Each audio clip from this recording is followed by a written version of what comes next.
It's great to see you all. Well, good morning. It's kind of an exciting day for me. I'm Zach Boren. I am the most brand new member to the Apprenticeships for America team. I just joined in October. So if you haven't met me yet, I'll be just so delighted to meet you. I've spent the last 15 years working on apprenticeships, a lot of that time with the U.S. Department of Labor, and I'm just coming off a stint with the Urban Institute. You may have seen some of my work from there, working on apprenticeships over the last 6 years as an intermediary and a researcher. And just excited to be with this group and being with the right organization with Apprenticeships for America. So just happy, good afternoon and early happy Veterans Day to you. Today we're going to honor those who served our country.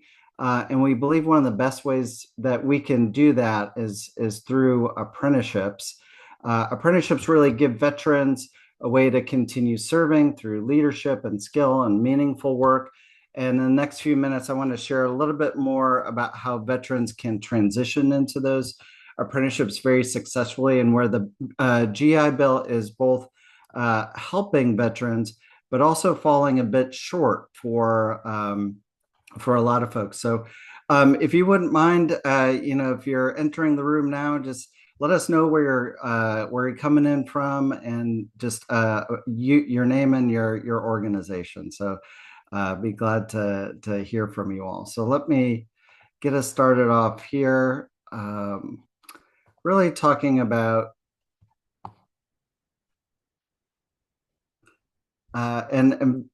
Freddie, let me know how my screen is looking. I was having trouble earlier getting this to look right, but we're excited to be talking about honoring veterans through their apprenticeships. Are we looking okay, Freddie?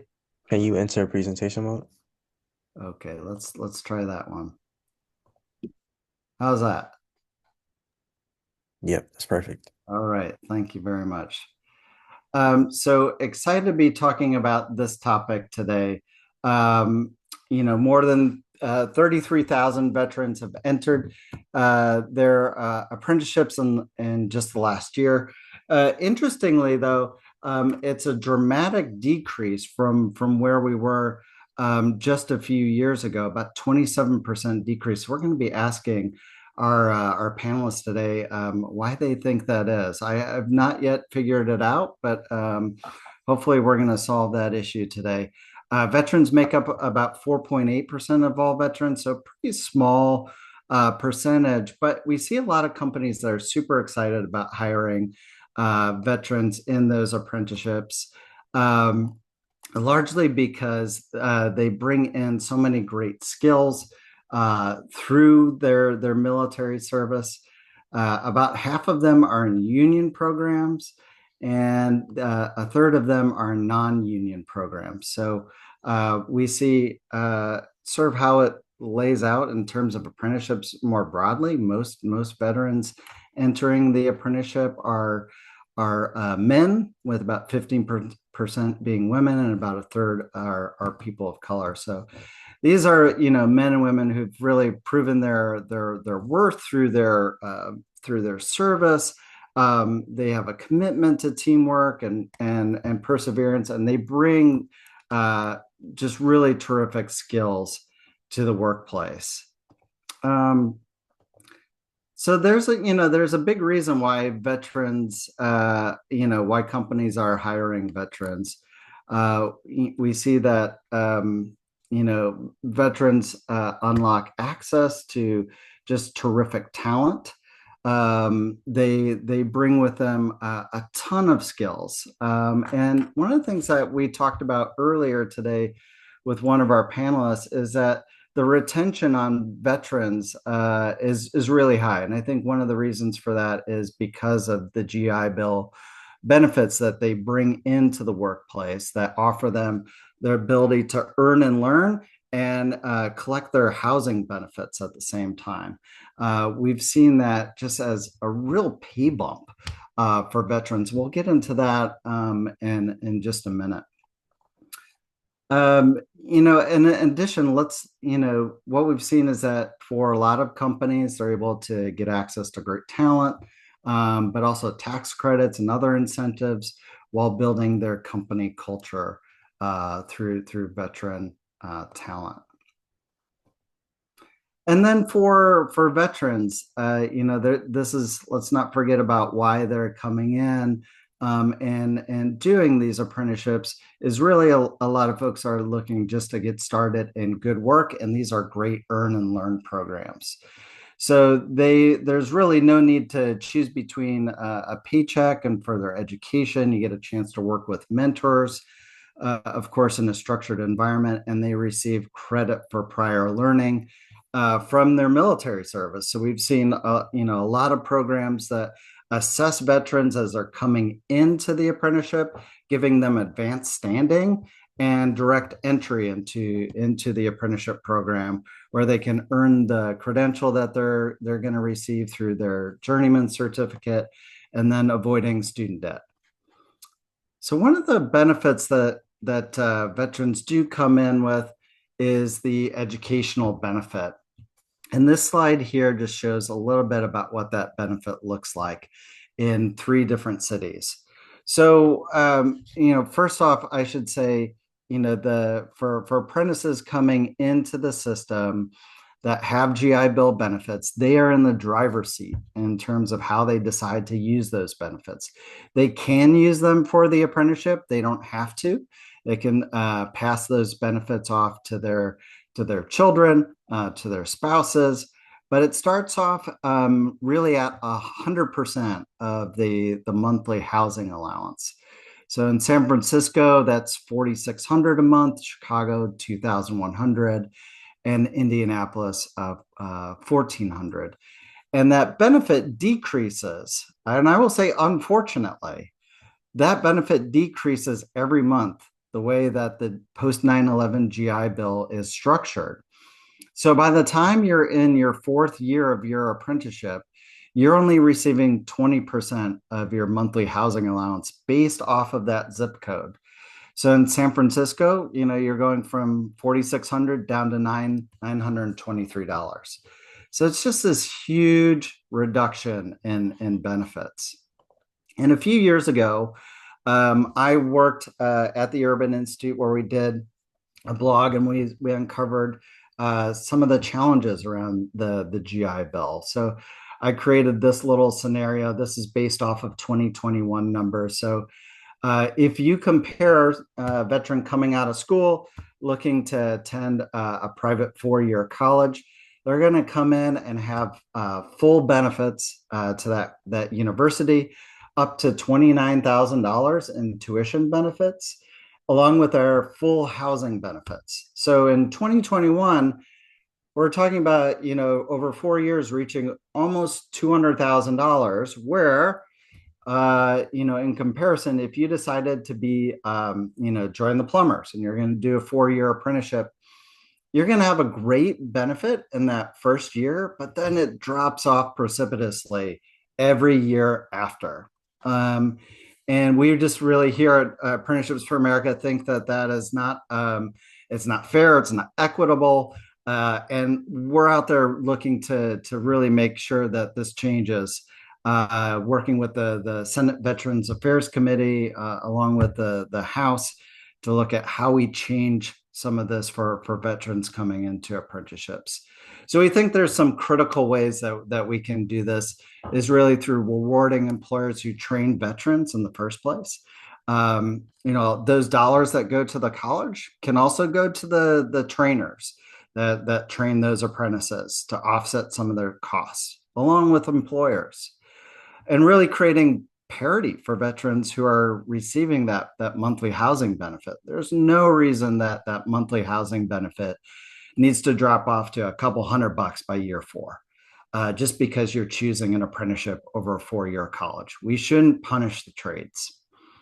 And ultimately, to reimburse training fairly, allow apprenticeship sponsors and employers to be reimbursed for the costs that they're investing.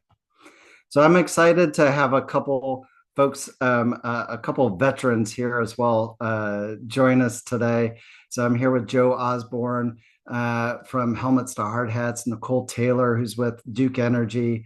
Ryan Thompson is here from the Competency Based Educational Network.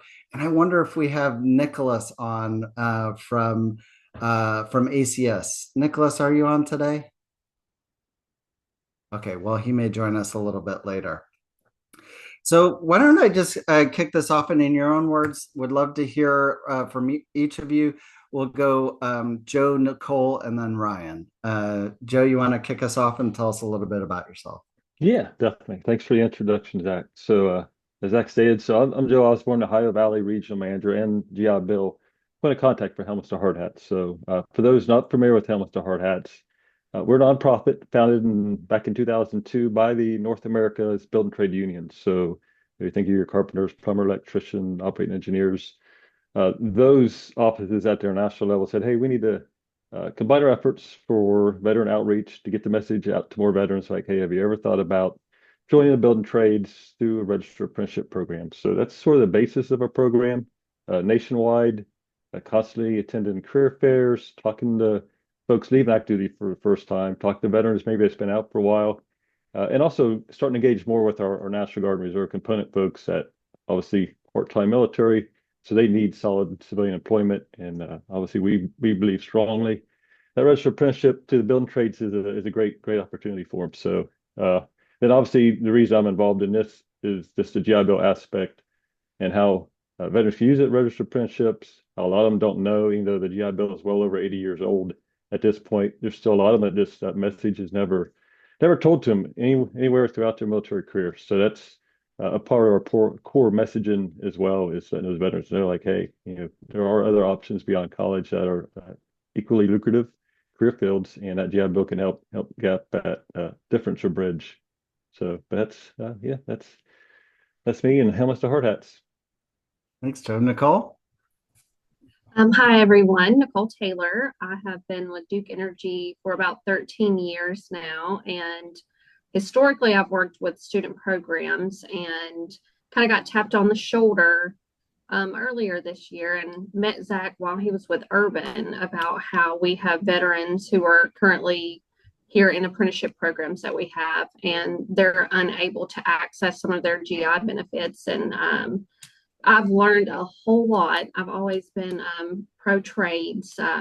I'm first generation college for my family, and most of my family are blue collar workers, if you will. And so it's really been exciting for me to be able to learn more about this space. And we have, folks who work for our company who serve our country who, should be able to get access to those benefits. And as Zach said, kind of when you see those disparities in housing, and we hear this, like, hey, there's this gap in trades, there's a gap in trades. Well, this right here is another opportunity to help close that gap. So just really excited to be here and be with different thought partners and see how the day goes. Thanks, Ryan. Perfect. Thank you, Zach, for the invite. Ryan Thompson. I am currently with the Competency-Based Education Network, or CBIN.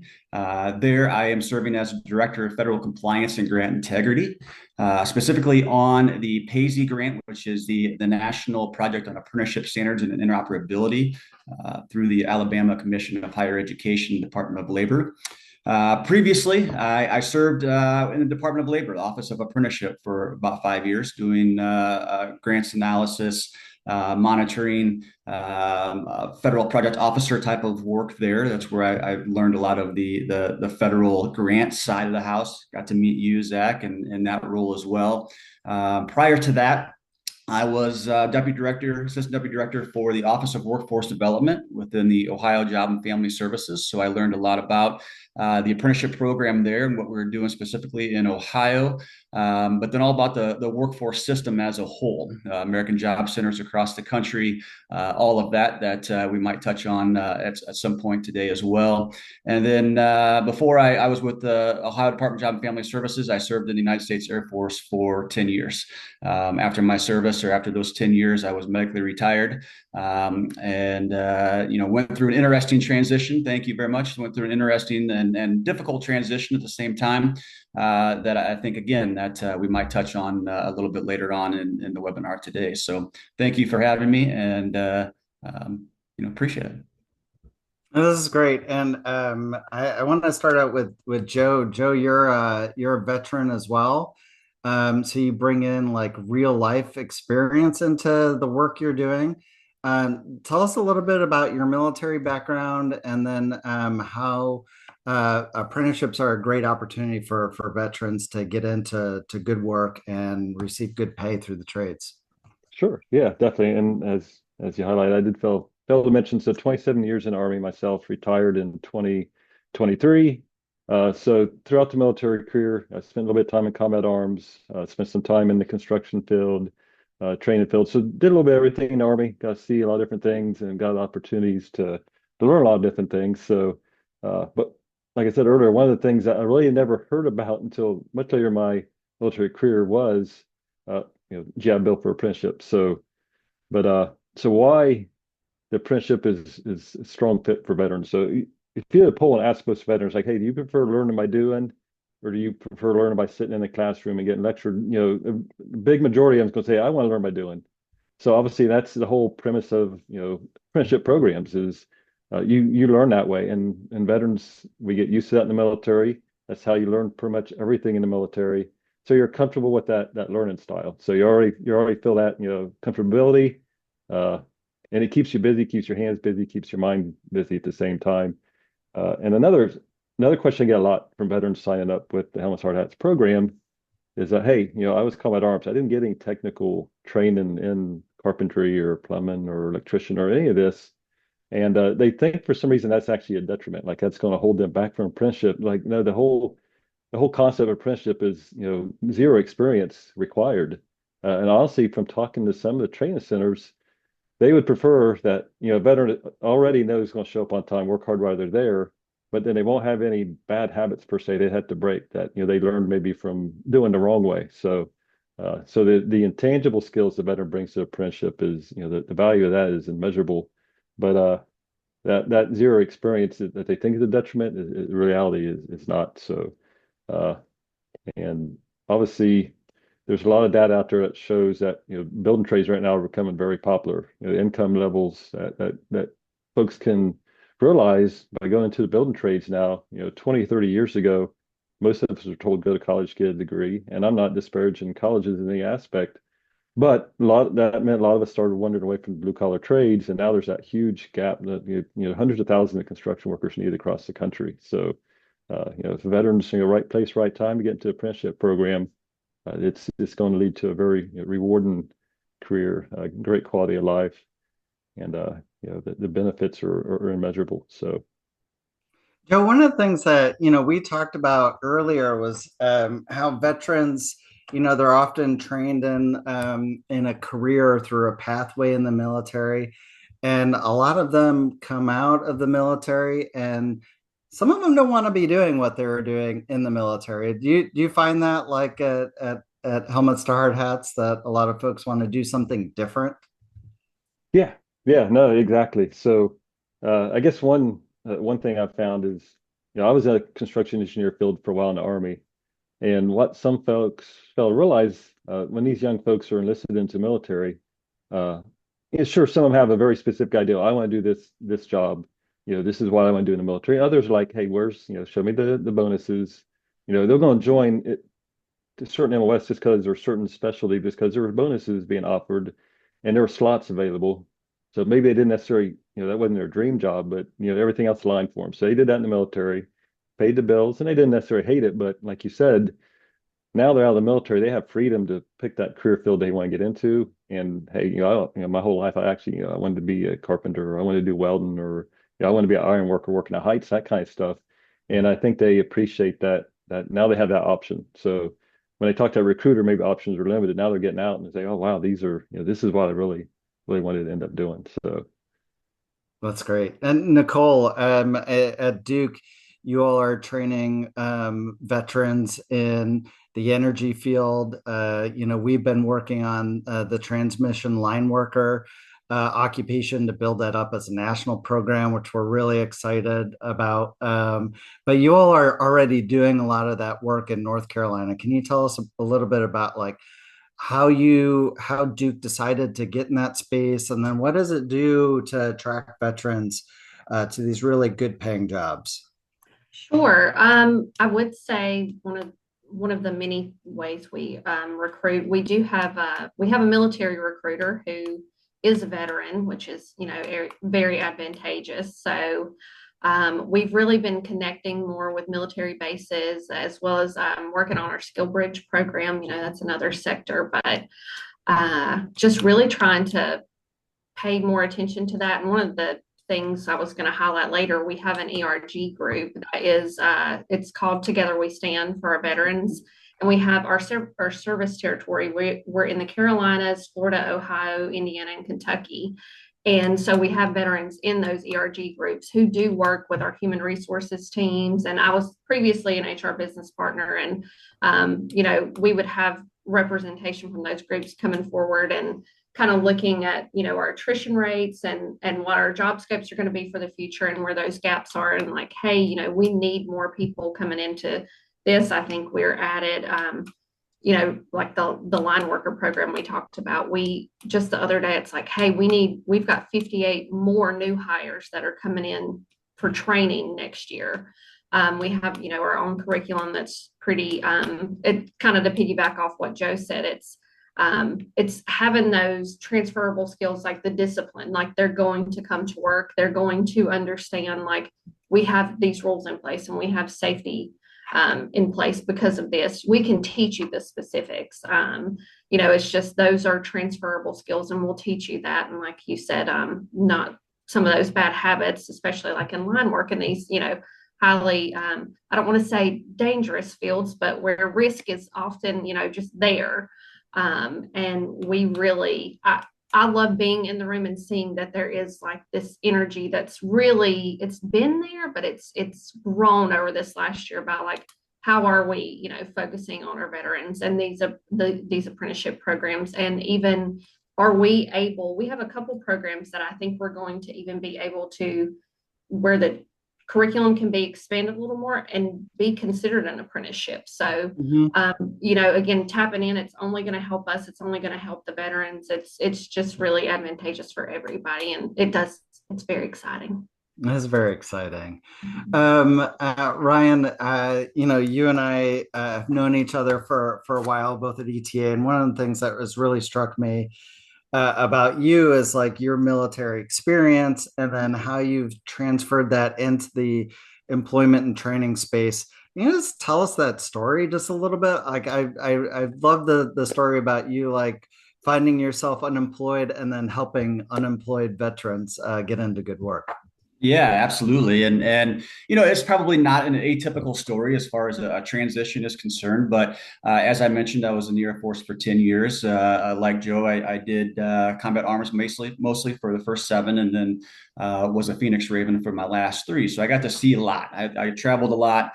I've been to 22 different countries. Been all over the globe. I was enjoying life. They had an offering on base at McGuire Air Force Base, Fort Dix, New Jersey area, for a competency-based type of education, bachelor degree. And luckily I signed up. I had no idea what the degree was, but it really didn't matter. It was an opportunity to get a little bit more education, but they also took a lot of what I was doing in the military as competencies and skills that applied a lot of that credit. So that was certainly a win for me. But at the same time, when I was medically retired, it was a very, very quick transition.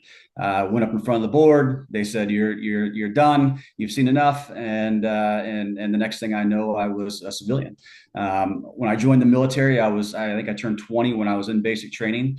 So I had never really applied for professional types of jobs before. And a lot of the things that you mentioned at the forefront of this webinar, Zach, about why employers want to hire veterans, all of those great attributes. Me as a veteran, I was thinking, oh yeah, I'm a veteran. Everybody wants to hire veterans. I did all the wrong things when applying, which I'm sure Nichole, you have seen as well, of veterans that just don't know how to to transfer their skills that they have done. So long story short, I was unemployed after I got out for 15 months. Now, granted, this was also the height of the recession back in 2008, 2009. So that didn't help me any. But 15 months I was unemployed and I was doing all of the wrong things because I had no idea what to do. I'll also caveat to say too that the TAPS program, or the transition program that the Department of Defense offers to all veterans as they're getting out of the military at that point, wasn't as good as it is now. Our friends over at Department of Labor Vets have done a lot of work in the last 10 years or so to really upgrade that program. And I just happened to be prior to that. So as I was sitting there, applying for all of these jobs and doing it all wrong, I had no idea that there was a person, a gentleman who was 5 miles away from my house, his sole purpose was to help people like me as a disabled veteran find employment. And I didn't know that until I actually accidentally applied for his job because he was moving on. I went through the interview, ended up obtaining the job, and there I was, found myself. And I found out that these programs even existed. I had no idea. Kind of like what Joe was talking about with helmets to hard hats. It's a lot of awareness. It's a lot of making sure that the veterans know that these programs exist. And for 15 months, I had no idea that legit, physically, geographically, this guy sat 5 miles away from my house. That was there to help me. So when I got that job, part of my drive and my drive since then is helping veterans,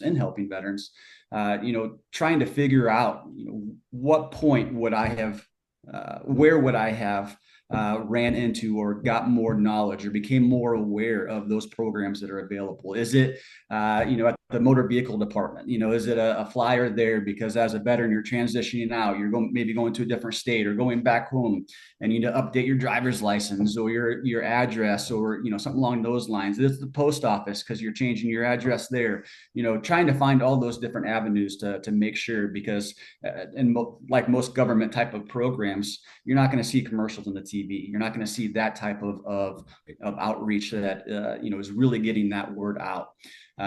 So that was my drive. And that's what I did for a couple of years, was just help veterans like myself transition, specifically disabled veterans, and help them find employment. And I find a lot of gratification, self-gratification within that as well. Yeah, I think what we find in this field is like boots on the ground are so important in terms of helping veterans find these opportunities. And Joe, you're in some of that work. Ryan, you highlighted like some super hard challenges coming out medically discharged.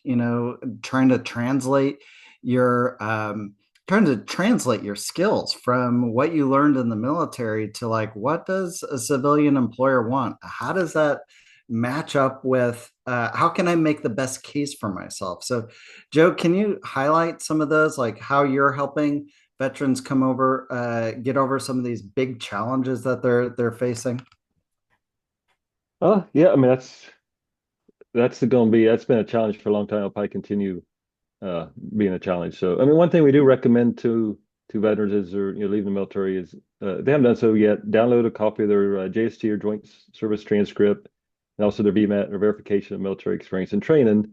Those are two documents, at least, that they can use to kind of help refresh their memory on what they did in the military. But like you said, still taking all that alphabet soup of acronyms that's on there and everything, and then trying to translate those into something that would make sense to a civilian is it's not an easy task. So I mean, that is something, 27 years, my JST is multi pages long, and there is on that there's recommendations on if you took this particular course in the military, it corresponds with these college type classes, so many semester hours or credit hours or whatnot. So that is one tool to kind of help them when they're trying to translate over. But one thing that we definitely stress with them, like what I said before, is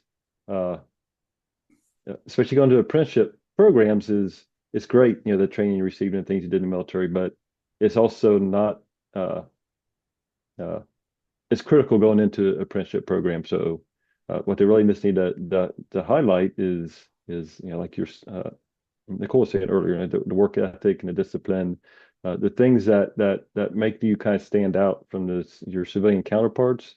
Those are the things that you really need to kind of focus on, make sure that when you're, because there is still interview process when going to most of the apprenticeship programs. So that's something that we tell them, like highlight that, like, hey, I was up, 4 o'clock every morning. I was doing PT or physical fitness at 5 o'clock, 6 o'clock, whatever.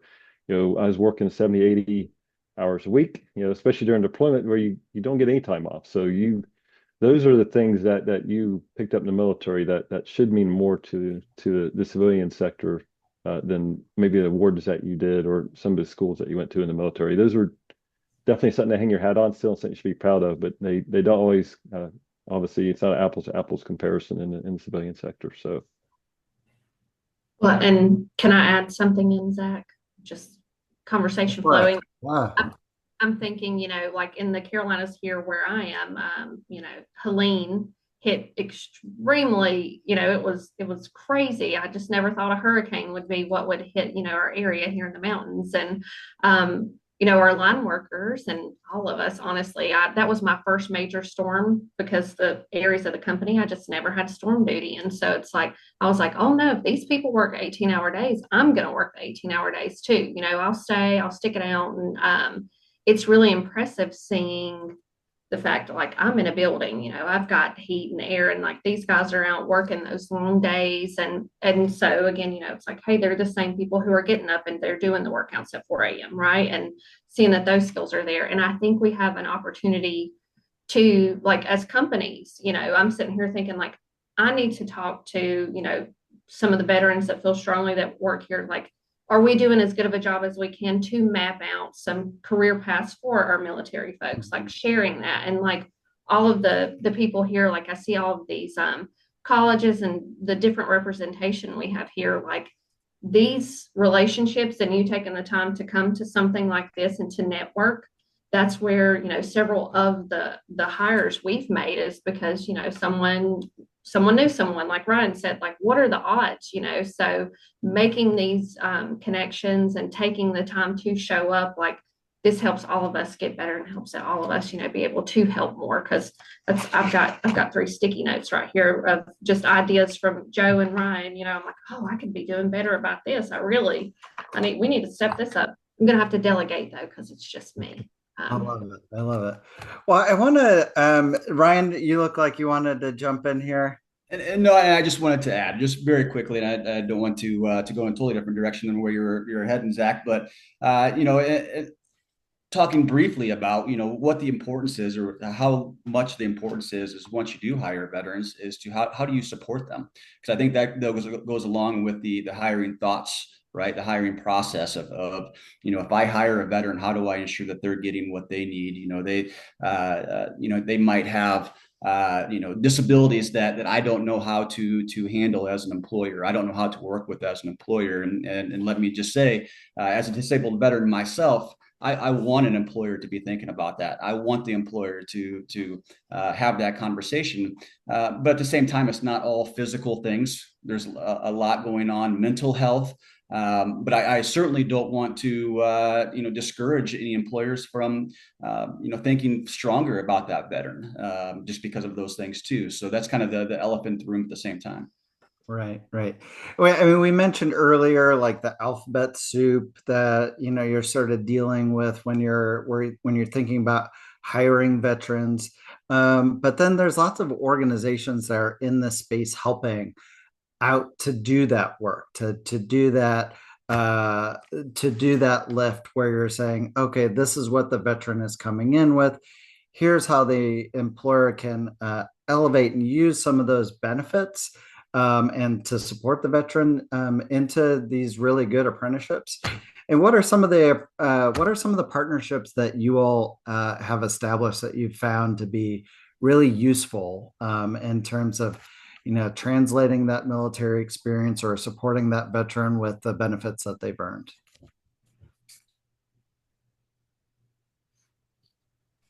I'll jump in first just to say too. I mean, as I kind of mentioned before, being a disabled veteran outreach program specialist, which is under the Jobs for Veterans State grant, all within the workforce system as a whole. And there's a bunch of abbreviations that I just mentioned there, but those are within the American Job Centers. I think that is a resource that is out there across the country. The American Job Centers are a place where veterans or anybody seeking employment can go and get more information. That's where I was working at as part of the DVOP, is what we would call it, Disabled Veteran Outreach Program. That is something that certainly can be used as a platform to ensure that the awareness is out there, as we mentioned. We got some of our team, some of our folks gonna jump in and ask some like in the weeds questions about working with state approving agencies. But before we get there, Nichole, you're about to chime in. Oh, well, I was just going to say, like I said, I have worked historically with my main bit is really like with 4-year, colleges, our engineers. That's what I've done for years. I usually have about 300 interns and co-ops a year. And then it was like, hey, Nichole, can you figure out how to get this done? Because, and actually the director of training, like her husband, is a veteran and he actually works in the company and he wasn't eligible to use his benefits. And, it's like, oh God, again, it's like, you don't know what you don't know. And I am not a technical person by any means, but I really do enjoy helping people. And which, so to find that in a big corporation, we have 27,000 employees. Then it was like, I got linked up with Zach and immediately I was like, ooh, I was like, I'm a good people read. He really wants to help. Like, this is it. And then, when he's mentioning like, hey, we're talking about the fact that there is disparity with like the GI Bill post 9/11 and, those opportunities for apprenticeships as opposed to going to a university. And I have children, they're 7 and 8 right now. So they're small, but, I think someday it's like, I don't know who they're going to want to be yet. I don't know, if they want to be plumbers, so I want them to be plumbers, but then like, just, to piggyback off of the housing disparity, when you're talking about someone who, provides for their family or just themselves, like, oh my goodness, where I live, the cost of living is nothing compared to most cities, but housing is not affordable anymore. Mm-hmm. Like anywhere. It's heartbreaking, honestly, thinking about people getting started. And so when these apprenticeships have these gaps, yeah, you can make $60 when you get to top pay. But if you can't take that cut to get started because you can't afford to live, like, there's just a lot of work to be done. So, I'm just, that's for more down the road with Zach, but like, I'm just really excited about that, thinking, oh, I'm getting to sit at the table with somebody who wants to make this better for these people. So. That's right. Well, I'm excited to talk about that. I want to talk to Joe a little bit. One of the challenges that we see is for a lot of apprenticeship programs and sponsors is having to go through these multiple steps to, one, get your program registered, and then having it approved by a state approving agency, which are these educational approving institutions in each of the states. And then if you're a national program, being able to get access for all of your veterans wherever they're sitting and learning and doing, the work on the job. Do you have any advice on like how to navigate all of this kind of all these separate bureaucracies that you have to go through to ultimately help your veteran to get the benefits that they've earned? Yeah, no, and that's actually I guess the good news, start with the good news on the union building trade sides of the house. So I've actually been going through each of our affiliates and I have a list of their training centers. I've been taking a list of training centers, comparing that to the GI Bill comparison tool to see which ones are approved, not approved. And if they are approved, do you have a school certifying official? And so for the most part, and I'm about halfway through all the North American building trade unions, majority of them, 90% or greater, are approved already for the GI Bill benefit. They have people in place about process it. But for those that are not, it is definitely not a one size fits all. So I think we were talking the other day a little bit, Zach. like you're saying, so each state has either a state proven agency or officer apprenticeship. And for a apprenticeship training center that's wanting to get approved for a GI Bill, that's their first stop. They reach out to that particular office, like, hey, I am a registered apprenticeship approved by the Department of Labor. I want to be approved by the VA. And there is a lot of redundancy in the two processes. They're going to be like their standards that they turn in for DOL, they're going to be turning those same standards into the VA. Some of the paperwork will look very same, but instead of having, it's going to have a different form number, it's going to have a VA form number on it. But yeah, they're doing duplicate work. And then not all these state offices are created the same either. Some of them are staffed very well. They have a very healthy number of folks in there. They're able to process things quickly. And then there's some other states that they may have one or two people in that office, and their ability to respond to these training centers, process everything in a timely manner. I mean, you could be looking at maybe a process might take a month in one state, and you may go to another state, and it might be 6 months. And what happens then is if you have a veteran that's wanting to start one of these apprenticeship programs and they're waiting for that approval to go through, they obviously can't wait for 6 months for that to happen. They're going to have to go find some other work, and do that. So and then the same on school certifying officials. I think I saw a question in the chat about what's that process look like and everything. And there's some guidance on the VA site, website. This is where you start at, whatnot. But for a training center where maybe they only have, there's some training centers, they got one full-time person that's handling all the admin stuff. So they don't necessarily have the time to go there, try to figure out, okay, what's step one, who I got to talk to. So one of the things that Helmets Hardhats does, I do in particular, is I kind of help guide them through that process. So I'm doing that research for them. I send them consolidated, this is what you need to do, this is what you need to know, to kind of help them along with that process. But even then, at the end of the day, with these state level proven agencies, we're at their mercy on how quickly they got to do it. And like you said, they're a lot of times still doing the same stuff they've already had to do for Department of Labor, and they get frustrated. And if there's one little hiccup, and then they're unfortunately some other distraction comes along, they may not get to it for a while. So yeah, I think in my future dream is that these silos get collapsed. That if you apply to be a registered program, you can get your GI Bill benefits certified at the same time. I'm not sure why there's a separate process, but there's separate agencies and separate in the law. So it does become a big challenge for a lot of programs.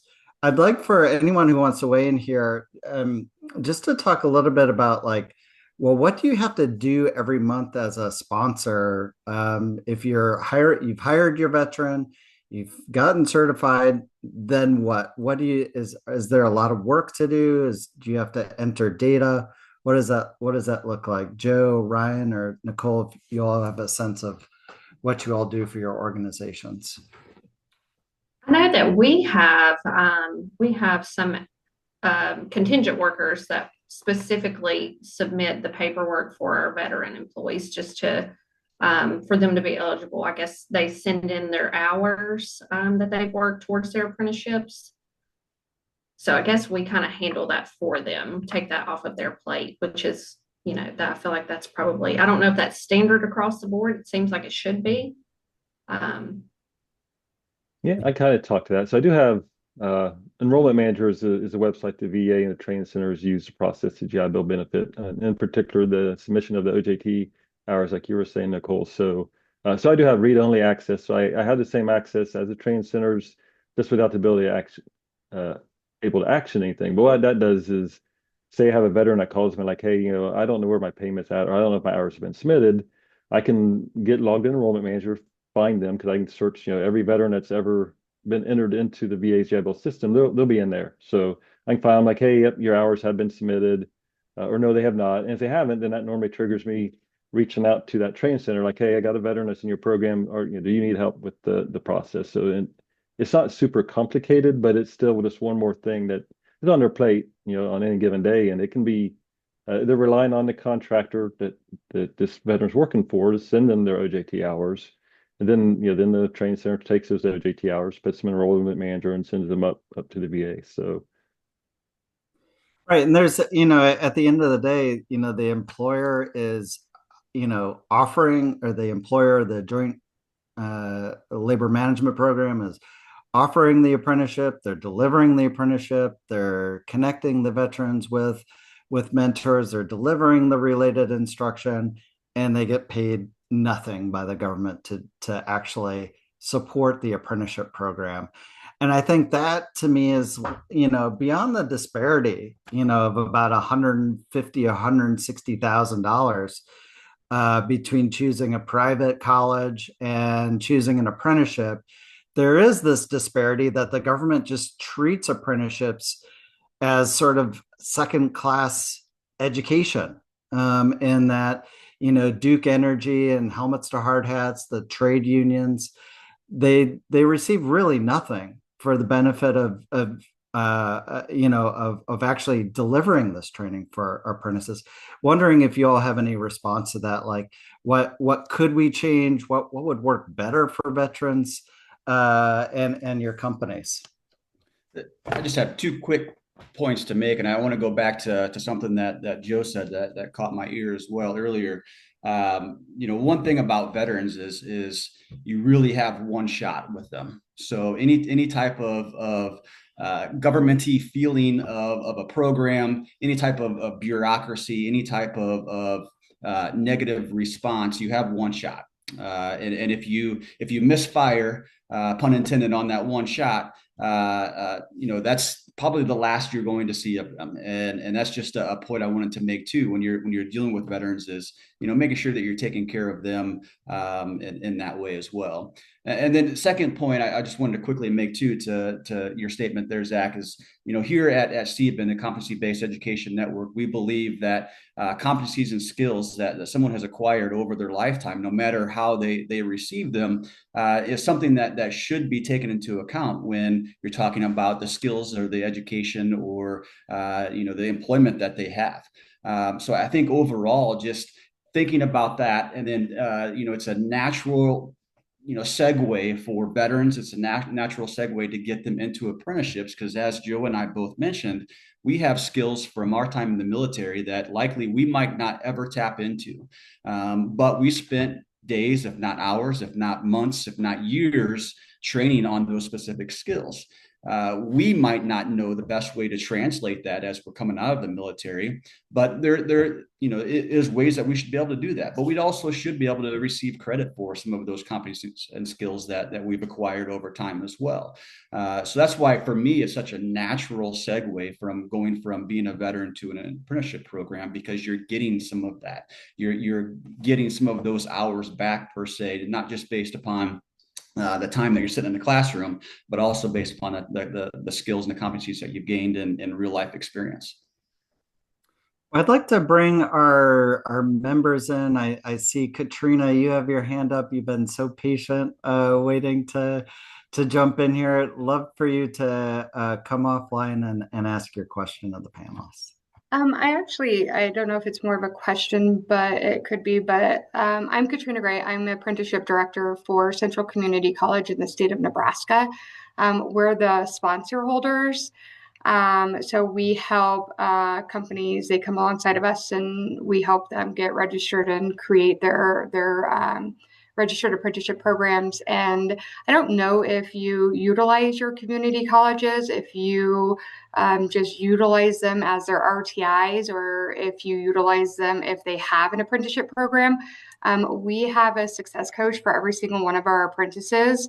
And then also we have a veterans department with inside the college. And so any veterans that come to us, we connect them to our veterans department, and the veteran department then helps the veterans get through what they need to do on the GI, because I'm not about to even get into that. But maybe connecting, if you don't already, or if you do, and there's other companies on here, connect with your community colleges and see where they're at.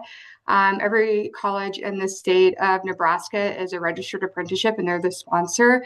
And so we utilize, you can utilize their disability, because if you're sending your apprentices to a community colleges, whether it's a certificate, diploma, and or associate's degree, they have access to everything that the college has to offer. So make sure you're utilizing them as well. And it has helped out tremendously. And you do have that one shot. And that's why I send our veterans to our veterans department when they're a part of this, because I just don't want to lose that shot, but also having us as their success coach with our department as well. So kind of just wanted to throw that out there as a resource.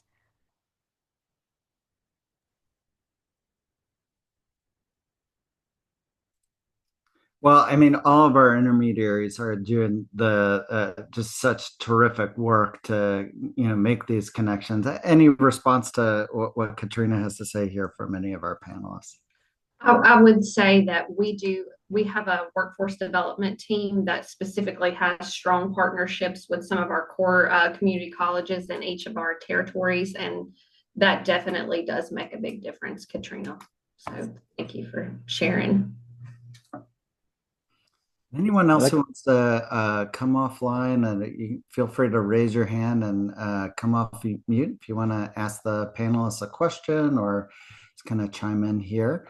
And while we're waiting on folks to think up their questions, Joe, I wanted to turn to you and just sort of some of the thinking that we're doing here at AFA around revising the post 9/11 GI Bill. We understand helmets to hard hats is looking at a fix as well. What do you see like in terms of that fix coming down the line? What's needed? What would actually help companies and veterans make that connection to building a stronger apprenticeship system? Yeah, yep, definitely. So, one of the things that you and I have talked about, Zach, and it was highlighted on one of the slides early on in the webinar, is that disparity in payment between a veteran in college versus a veteran in a registered apprenticeship, where that payment drops by 20% every 6 months. Both veterans earn the benefit the same way.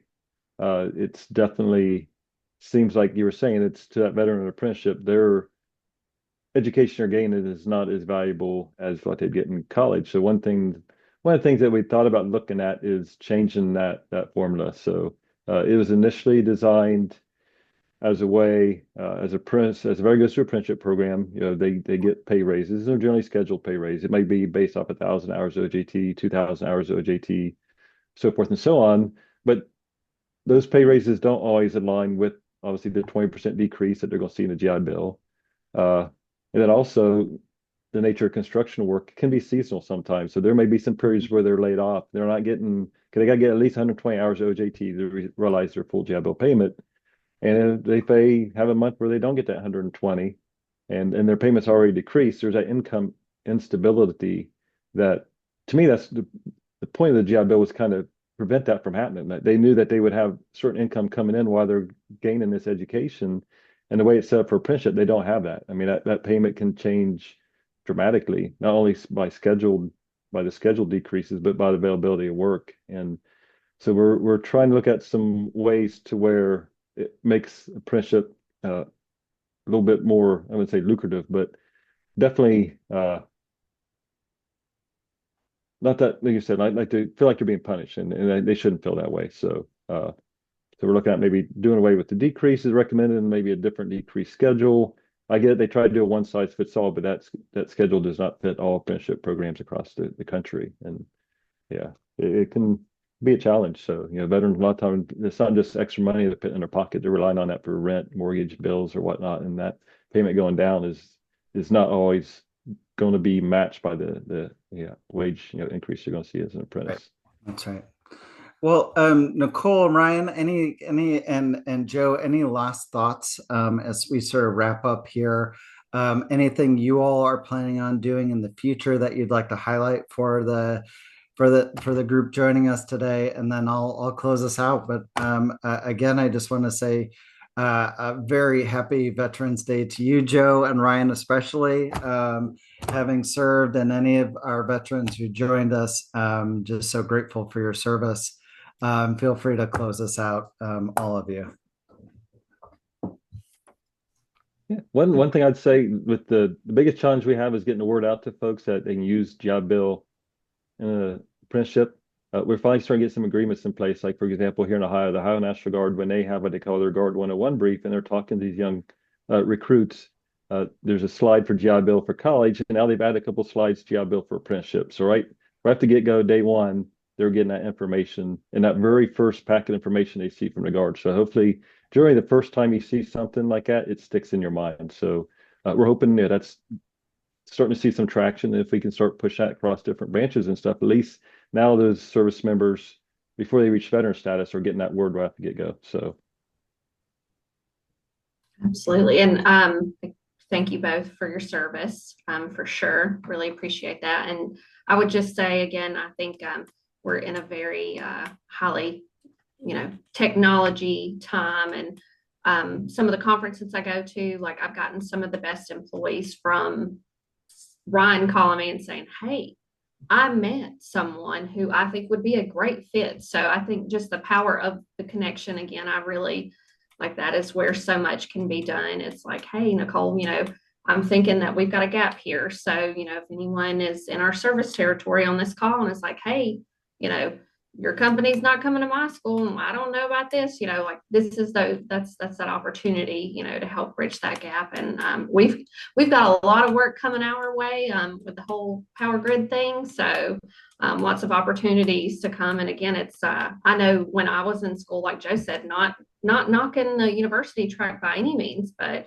it's like we were all going to school and like coming out for these like jobs that pay $30,000 a year. And meanwhile, it's like some of the first students that I hired, I was like, wait a minute, you made six figures when you were 19 years old. Like I'm a little peeved by this, I'm happy for you. But so it's a really fun, like I said, space to be in. And I don't know if you all have done home projects that you're not very good at. Like YouTube is only getting me so far. So thanks for being here today. Yeah, same. Thank you, Zach, for the invite. Thanks, Joe and Nichole as well. Great insight. I am a firm believer in the apprenticeship program. I am apprentice, or I was apprentice myself, coming straight out of high school with Caterpillar Incorporated here in Central Illinois. And then I joined the military, which to me, I call it the ultimate apprenticeship program, because I was earning to learning for the years that I was in. And then I've been on the government side of apprenticeship since then. Also, my son is a first year apprentice himself. He is with the Iron Workers Union. So he's 22 years old, and I've sold it enough to him that he's loving it as well. So again, coming from different angles, I think the apprenticeship model works. We've shown that it works for years, and it's just such a natural segue for the veterans as well. That's great. Well, thank you all for joining the conversation today. There's going to be a lot more from AFA and from me on this topic. So I just want to say, stay tuned. We're looking at introducing getting some legislation introduced here to change the disparity that we've been talking about today. We've been up on the Hill talking to a variety of different committees and members on this opportunity. We're partnering with Helmets to Hardhats on this topic. So, I think it's just a terrific, again, kind of coming back to that partnership. You don't know what you don't know, and bringing folks in like you all today to really help us kind of solve this issue is really going to help us moving forward and ensuring, if you choose an apprenticeship, you're treated the same as whether you whatever you decide to do, whether that's a trade or becoming an attorney or what have you. And if the GI Bill is really the greatest investment we've made in education, then we have a real chance to update it. So it actually becomes this greatest investment that we can make in our veterans. They've earned these benefits. It's up to us now to ensure that, that we honor that service, whether they're in the classroom, a lab, or the shop floor. So thank you all for joining me and joining AFA. And we really look forward to continuing the conversation. Happy Veterans Day.